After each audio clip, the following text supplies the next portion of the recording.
할렐루야 친구들 안녕하세요. 우리 함께 마음 모아 하나님께 예배드리겠습니다. 다 같이 사도신경으로 우리의 신앙을 고백하겠습니다. 전능하사 천지를 만드신 하나님 아버지를 내가 믿사오며 그 외아들 우리 주 예수 그리스도를 믿사오니 이는 성령으로 잉태하사 동정녀 마리아에게 나시고 본디오 빌라도에게 고난을 받으사 십자가에 못 박혀 죽으시고 장사한 지 사흘 만에 죽은 자 가운데서 다시 살아나시며 하늘에 오르사 전능하신 하나님 우편에 앉아 계시다가 저리로서 산 자와 죽은 자를 심판하러 오시리라. 성령을 믿사오며 거룩한 공회와 성도가 서로 교통하는 것과 죄를 사하여 주시는 것과 몸이 다시 사는 것과 영원히 사는 것을 믿사옵나이다. 아멘.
사랑하는 친구에게 들려줄 이야기, 이 세상을 지으신 천지창조 이야기. 하나님이 이 세상을 처음 지으실 때 완전하게 지으시고 참 좋다 하셨죠. 알파와 오메가 처음과 나중 온 세상을 지으시고 만물을 새롭게 하네. 알파와 오메가 처음과 나중 하나님의 말씀이 모두 이루어졌네.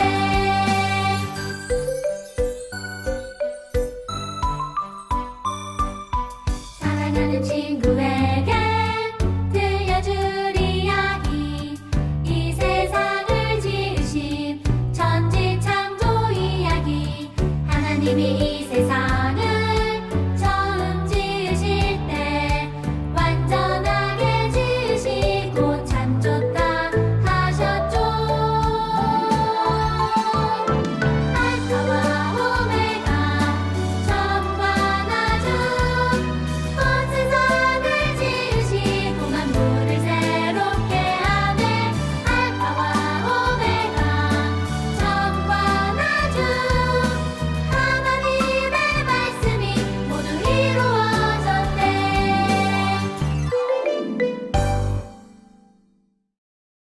화면에 있는 기도 드리시겠습니다. 사랑이 많으신 하나님, 오늘도 주님을 예배합니다.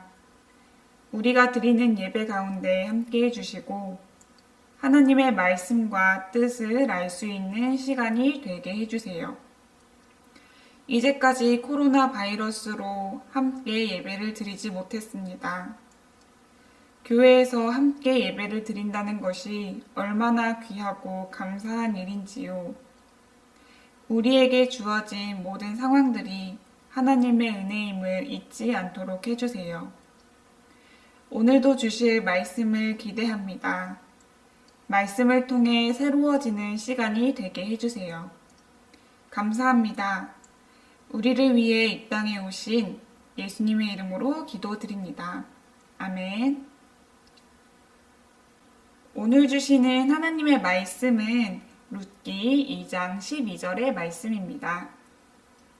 함께 읽겠습니다. 여호와께서 내가 행한 일에 보답하기를 원하며 이스라엘의 하나님 여호와께서 그의 날개 아래에 보호를 받으러 온 내게 온전한 상 주시기를 원하노라 하는지라. 아멘. 친구들 안녕하세요. 만나서 반갑습니다. 한 주도 잘 지내셨나요? 우리는 지난 시간까지 삼손과 그리고 기드온에 대한 이야기를 나누었었어요. 친구들, 삼손과 기드온의 공통점이 무엇인가요? 바로 사사라는 거예요. 이스라엘의 왕이 없던 시절에 왕처럼 지냈던 사람들이 있었어요. 바로 사사죠. 사사들이 이스라엘을 다스릴 때 이스라엘은 정말 힘들었어요. 툭 하면 미디안 사람들이 쳐들어오고 툭 하면 블레셋 사람들이 쳐들어오고 전쟁이 끊이지가 않았었거든요. 더군다나 날씨도 너무 더워서 곡식이 잘 자라나지도 않았어요. 정말 힘들었었어요. 그렇게 힘들 때에 이스라엘 베들레헴이라는 곳에는 나오미라는 사람이 살고 있었어요. 나오미는 베들레헴에서 살기가 무척 힘들었어요. 그래서 그의 남편 아비멜렉과 두 아들을 데리고 옆 나라 모압 땅으로 가게 되었어요. 평생 살던 이스라엘이 아닌 새로운 나라 모압에서 이제 다시 시작한다고 하니 얼마나 기대가 되고 기뻤을까요? 하지만 나오미의 기대와 기쁨은 그리 오래가지 못했어요. 왜냐면 모압에서 나오미의 남편 엘리멜렉과 그의 두 아들이 그만 목숨을 잃었거든요. 이제 나오미에게는 두 아들이 모압 땅에서 결혼한 오르바와 룻 두 명의 며느리밖에 없었어요. 불행 중 다행일까요? 어느 날 나오미는 자신이 살았던 베들레헴이 하나님이 돌보셔서 가뭄이 끝나고 다시 살기 좋아졌다는 얘기를 들었어요. 나오미는 더 이상 모압에 있을 이유가 없어진 거예요. 나오미는 자신이 살던 고향 베들레헴으로 돌아가기로 마음먹었어요. 하지만 문제가 생겼어요. 나오미에게 베들레헴은 다시 가도 상관없는 그런 나라지만 나오미의 두 며느리에게 베들레헴은 별로 가고 싶지 않은 나라였어요. 왜냐면 두 며느리의 고향은 모압이잖아요. 가족도 친구도 없는 베들레헴에 두 며느리를 데리고 가는 거는 나오미의 욕심인 거예요. 그래서 나오미는 두 며느리 오르바와 룻을 불러다가 얘기했어요. 얘들아, 나는 이제 베들레헴으로 갈 거란다. 하지만 너희는 아직 젊잖니. 너희는 너희의 나라 모압에서 다시 결혼해서 행복하게 사는 게 좋겠구나. 나오미의 이야기를 들은 오르바와 룻은 너무 슬펐어요. 나이가 많으신 시어머니를 혼자 보내는 게 너무 죄송스러웠기도 했고요. 하지만 나오미의 말처럼 베들레헴에 가는 건 너무 힘든 일인 거예요. 그래서 오르바는 나오미와 작별 인사를 하고 자신의 고향 땅으로 돌아갔어요. 하지만 룻은 나이가 많으신 시어머니를 혼자 보낼 수가 없었어요. 룻은 이야기해요. 어머니, 저는 어머니를 떠나지 않을 거예요. 저는 어머니가 가시는 곳에 따라가고 어머니가 사시는 곳에서 같이 살 거예요. 어머니의 백성이 제 백성이고 어머니의 하나님이 제 하나님이세요. 어머니가 돌아가시는 곳에서 저도 죽어 거기에 묻힐 거예요. 만약 제가 이 맹세를 지키지 않는다면 여호와께서 제게 무서운 벌을 내리셔도 좋아요. 룻의 결심은 강했어요. 그래서 룻에게는 미안했지만 나오미는 룻과 함께 베들레헴으로 가게 되었어요. 베들레헴에 도착한 나오미와 룻은 어땠을까요? 모압 땅에 가서 잘 먹고 잘 살 줄 알았던 나오미가 남편도 잃고 두 아들도 잃었다는 소문이 베들레헴에 쫙 퍼졌어요. 더군다나 이방 사람 룻을 데리고 왔잖아요. 당시 이스라엘은 여자와 이방인을 환영하지 않았었어요. 베들레헴에 도착한 나오미와 룻은 여전히 힘들게 살 수밖에 없었어요. 남편을 잃은 두 여자가 할 수 있는 일은 아무것도 없었어요. 룻은 다른 사람의 밭으로 나가서 이삭을 줍기 시작했어요. 다행히도 당시 이스라엘에서는 남의 밭에서 떨어진 이삭을 주울 수가 있었거든요. 밭도 없고 돈도 없던 룻은 어머니 나오미를 위해서 열심히 이삭을 주었어요. 어느 날 룻은 보아스라는 사람의 밭에 들어가 이삭을 줍게 되었어요. 보아스는 가지고 있던 밭도 넓었고 사람들에게는 존경받는 그리고 하나님을 아주 잘 믿는 멋진 사람이었어요. 보아스는 홀로 된 시어머니를 모시는 모압 여자가 자신의 밭에서 이삭을 줍고 있다는 얘기를 들었어요. 자신도 힘든데 자신보다 더 어려운 사람을 돕는 룻을 보고 보아스는 마음에 감동을 받았어요. 보아스는 이삭을 줍고 있는 룻에게 말했어요. 여인이여, 나의 말을 잘 들으시오. 이삭을 줍기 위해 다른 밭으로 가지 말고 여기에서만 주우시오. 내 일꾼들 뒤만 따라다니시고 그들이 가는 밭을 잘 보고 그 뒤를 따라가시오. 나의 일꾼들에게 당신을 건드리지 말라고 일러두었소. 목이 마르거든 물 항아리에 있는 곳으로 가서 일꾼들이 길어온 물을 마시도록 하시오. 보아스는 룻이 이삭을 마음껏 주울 수 있게 했을 뿐만 아니라 사람들에게 괴롭힘을 당하지 않도록 도와주었어요. 그리고 식사도 같이 할 수 있도록 해주었지요. 룻과 나오미는 보아스의 도움으로 베들레헴에서 더 이상 힘들지 않게 살 수가 있었어요. 친구들, 연약한 나오미를 도와준 룻, 그리고 그러한 룻을 도와준 보아스.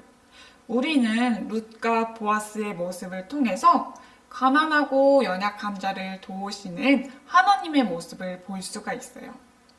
하나님은 우리가 우리보다 약한 사람들을 도와줄 때 우리에게 더 큰 은혜를 주시는 분이세요. 연약한 나오미를 도와준 룻을 보아스가 도와준 것처럼 말이죠. 하나님은 결코 우리가 다른 사람을 도와준 그 일을 잊지 않으시는 분이세요. 하나님의 말씀, 하나님의 뜻을 깨달아서 하나님의 뜻대로 약한 사람, 가난한 사람을 도와주는 저와 여러분이 되었으면 좋겠어요.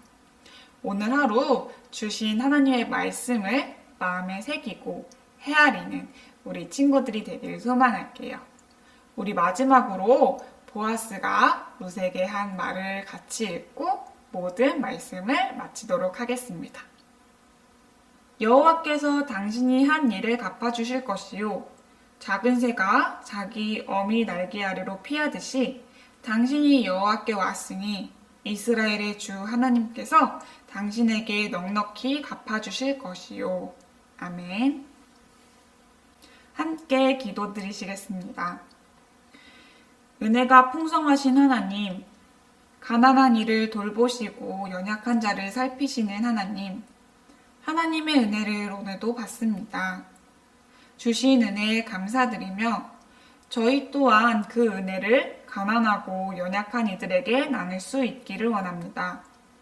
나오미를 도왔던 룻처럼, 룻을 도왔던 보아스처럼 저희도 다른 이들을 도울 수 있기를 원합니다. 저희에게 힘 주시고 능력 주시고 다른 이들을 불쌍히 여기는 마음을 허락해 주세요. 오늘도 주신 말씀 마음에 새깁니다. 주신 말씀이 저희 발에 등불이 되게 해주세요. 감사드리며 살아계신 예수님의 이름으로 기도드립니다. 아멘. 주님께서 가르쳐 주신 기도로 모든 예배를 마치겠습니다. 하늘에 계신 우리 아버지여, 이름이 거룩히 여김을 받으시오며 나라에 임하옵시며 뜻이 하늘에서 이룬 것 같이 땅에서도 이루어지이다. 오늘날 우리에게 일용할 양식을 주옵시고 우리가 우리에게 죄 지은 자를 사하여 준 것 같이 우리 죄를 사하여 주옵시고 우리를 시험에 들게 하지 마옵시고 다만 악에서 구하옵소서. 대개 나라와 권세와 영광이 아버지께 영원히 있사옵나이다. 아멘. 내일 친구들 모든 예배를 마치겠습니다. 오늘 하루 주님께서 주신 말씀 마음에 새기고 하나님의 말씀에 따라서 살아가는 귀한 하루가 되길 소망합니다. 한 주도 잘 지내시고 우리 다음 주에 웃는 얼굴로 만나도록 하겠습니다. 그때 뵐게요, 친구들.